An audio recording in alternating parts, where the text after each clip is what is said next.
Bonjour. Une troupe de théâtre active dans la région depuis près de 25 ans. Une pièce de théâtre qui vous sera présentée tout prochainement. Restez avec nous pour ces belles découvertes. Bienvenue à l'Urbain.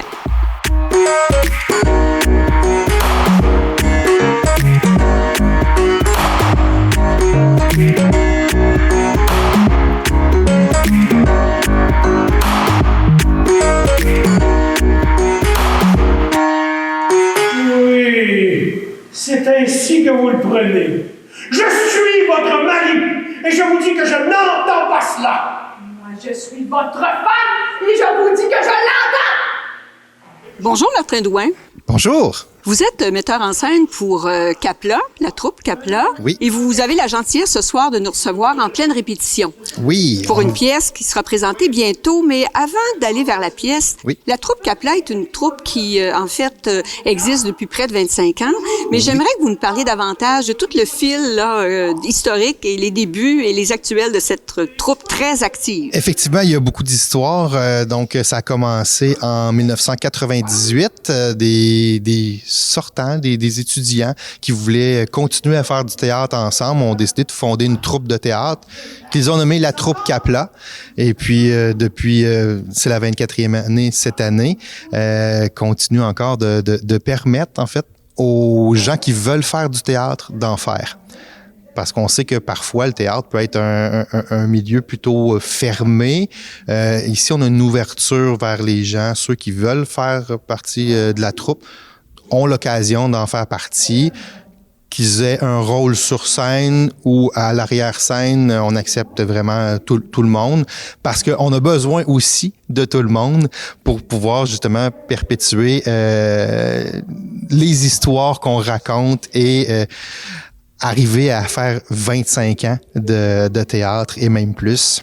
Effectivement, 25 ans, sûrement qu'il y a beaucoup de gens qui sont passés au niveau de la troupe. Je pense que c'est des dizaines et des dizaines de personnes. Tout à fait. Il y a au-dessus de 200 personnes différentes qui ont passé à travers les années, que ce soit comme comédien, comme administrateur, concepteur de décors, de costumes, etc., et qui ont travaillé de près ou de loin avec la troupe pour présenter d'année en année des spectacles de la meilleure qualité qu'ils peuvent. En fait, vous êtes, je crois, à votre 42e production. C'est exact. C'est pas rien, 42 productions.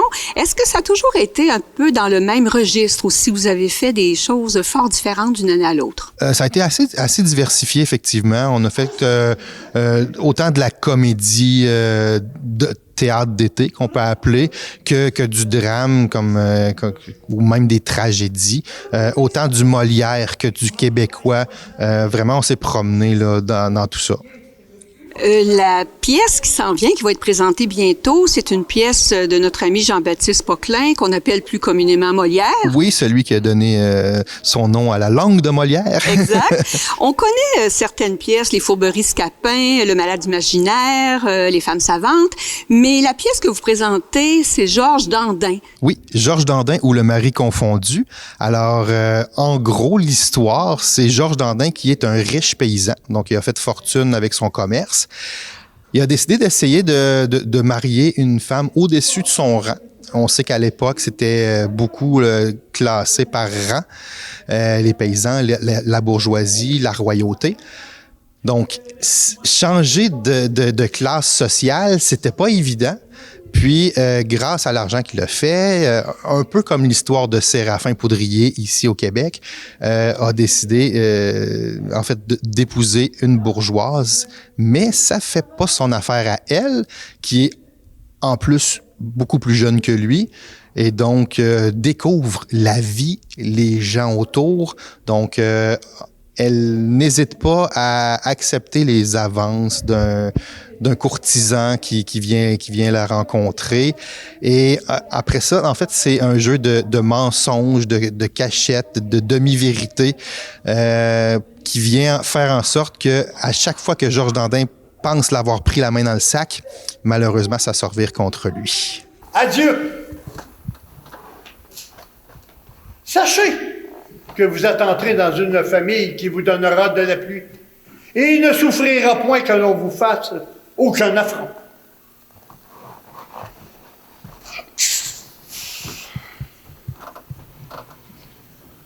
Vous l'avez voulu, vous l'avez voulu. Georges Dandin, vous l'avez voulu. Cela vous sied fort bien. Vous voilà ajusté comme il faut. Vous avez justement ce que vous méritez. Alors, il me suffit seulement de désabuser le père et la mère. Et je trouverai peut-être quelques moyens d'y réussir. Bonjour, Gabriel Boutin. Bonjour, bonjour. Vous êtes comédien pour la troupe Capla. Oui. Et prochainement, vous allez défendre un grand personnage dans la pièce de Georges Dandin. Oui. Vous êtes Georges Dandin. Exactement. On voit dès aujourd'hui que vous êtes déjà dans l'esprit du personnage. Oui. Alors, parlez-nous un petit peu de cet homme. Georges Dandin, c'est un paysan. Un paysan qui a très, très bien réussi. Un paysan qui est un riche paysan. Il a tellement bien réussi qu'il a réussi à marier quelqu'un d'une classe supérieure. Il a marié une noble, une demoiselle. Finalement, c'est quasiment un mariage forcé, là. C'est ses parents qui l'ont marié parce que ses parents voulaient son argent, mais sa fille, elle voulait pas se marier avec. Et, elle se fait courtiser par un autre. Lui, Georges Dandin est pas content. Donc, ce qu'il veut, c'est confondre sa femme auprès de ses beaux-parents. Et à chaque fois qu'il va essayer, ça ne marchera pas. Il a beau essayer, il veut prouver à ses beaux-parents que sa femme n'accepte pas son mariage, il est pas satisfait, mais à chaque fois, ça va toujours se retourner contre lui. Pour aborder un personnage comme celui-là, haut en couleur et plein de rebondissements, dans quel esprit vous vous êtes mis? Comment vous l'avez travaillé? Aussi simple, des fois, ça peut être juste une posture. Et Georges Dandin, c'est un paysan qui essaie, tu sais, je veux dire, c'est pas un noble. Il s'habille un petit peu comme un noble, mais ça n'est pas un. J'ai pas une posture de noble, posture de paysan, tout de suite, comme ça. On garde les choses simples. Vous êtes bien entouré durant cette pièce-là. Oui, Il y a oui. combien de comédiens sur scène? Sur scène, on est 8 en tout. Et les personnages qui gravitent autour de vous sont? Mon Dieu, il y a Angélique, ma femme. On a les beaux-parents, Monsieur et Madame de Sottenville. On a Lubin qui est le serviteur de Clitandre. Clitandre qui est celui qui courtise ma femme. Puis Lubin est très intéressant parce on pourrait dire quasiment c'est un lanceur d'alerte. Il fait ses messages pas aux bonnes personnes. Un petit peu niais, mais ben important. Et on a Colin qu'on ne voit qu'une seule fois, qui est mon serviteur à moi. Et c'est ça. On a Angélique, Claudine qui elle est la servitante de Angélique. Alors, tous ces gens-là gravitent autour de l'histoire qui est plein de malentendus, plein d'événements, de rebondissements. Ouais. Oui. Alors, tout au long de la pièce, qui est en 3 actes, Georges Dandin, à la toute fin, vous ne nous révélerez pas évidemment la fin, mais Georges Dandin, là, si vous avez le droit de le dire, est-ce qu'il s'en sort, pauvre homme? Allez voir la pièce. Exactement, c'est ça, exactement. C'est la plus sotte chose du monde que de se défier d'une femme et de la tourmenter. La vérité de l'affaire est qu'on n'y gagne rien de bon. En fait, comment on peut, une pièce qui a été écrite, dans le fond, au milieu des années 1600, aujourd'hui est encore d'actualité? Tout à fait. À part ces termes, en fait, comme j'expliquais, le mensonge, la culture du paraître aussi. Hein, on pense beaucoup avec les réseaux sociaux ces temps-ci, de quoi on a l'air. C'est un peu ce que, pas Georges Dandin, mais Molière a voulu décrier avec sa pièce Georges Dandin, surtout dans les personnages des parents d'Angélique, donc de la femme, où est-ce que là, on voit vraiment les faiblesses de la bourgeoisie de cette époque-là. Donc, c'est pour ça que c'est encore d'actualité. C'est une pièce dans laquelle il va y avoir différents registres d'émotions, je crois. On rit, on pleure, on se fâche un peu avec les autres. Oui, tout à fait. La pièce est classée comédie, mais avec le traitement qu'on en a fait, on est allé toucher à un peu de tout. Donc, autant il va y avoir des rires, autant il va y avoir des moments plus émotionnels. sans dévoiler de punch, ça finit pas toujours bien pour Georges Dandin. Le traitement, oui, est actualisé, mais la langue qui est utilisée, c'est pas une pièce qui est en vers, c'est une pièce... C'est une pièce qui est en prose. D'ailleurs, on n'a pas touché du tout au texte original. On le présente dans son intégralité, sans coupure, etc. Donc, si c'est sans coupure, on va apprendre aussi des expressions de l'époque.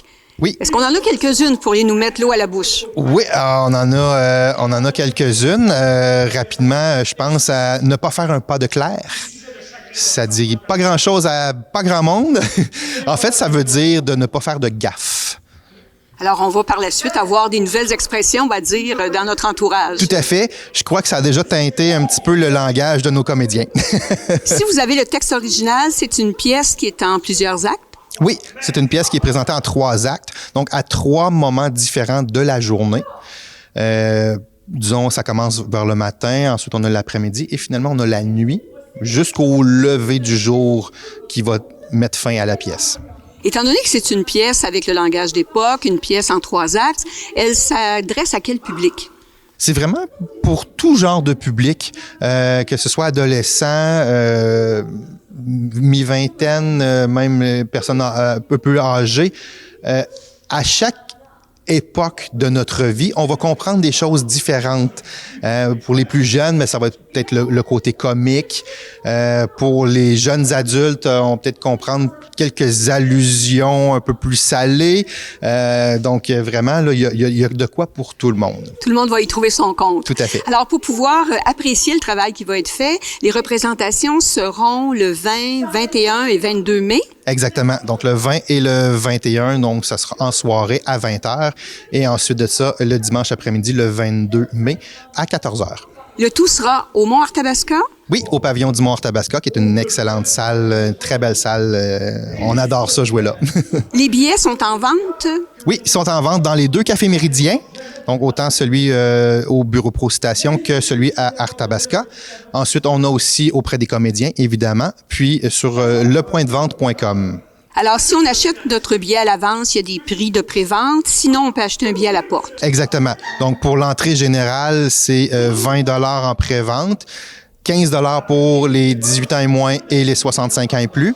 Puis, si on arrive à la porte, ben c'est 25 $ pour l'admission générale et le tarif réduit est à 20 $.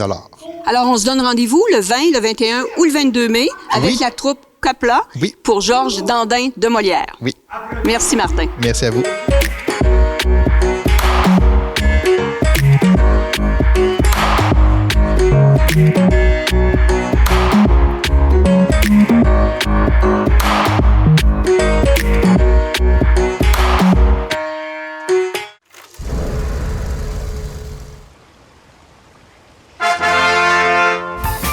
Mardi soir, 19h. Plus de 1500 $ à gagner. Télébingo, rien d'autre.